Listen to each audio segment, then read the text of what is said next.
आणि आता लोणावळ्यातून एक मोठी बातमी सध्या समोर येते। लोणावळ्यात एकविरा देवीच्या गडावरील पालखीत अचानक मधमाशांनी हल्ला केलाय।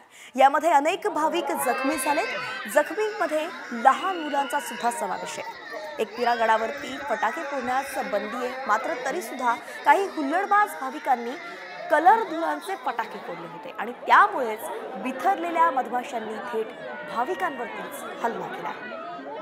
हे दृश्य आपण सध्या पाहतोय। लोणावळ्यातील एकविरा देवीच्या गडावरती हा हल्ला झालाय। मधमाशांनी संपूर्ण भाविकांवरती हल्ला केला।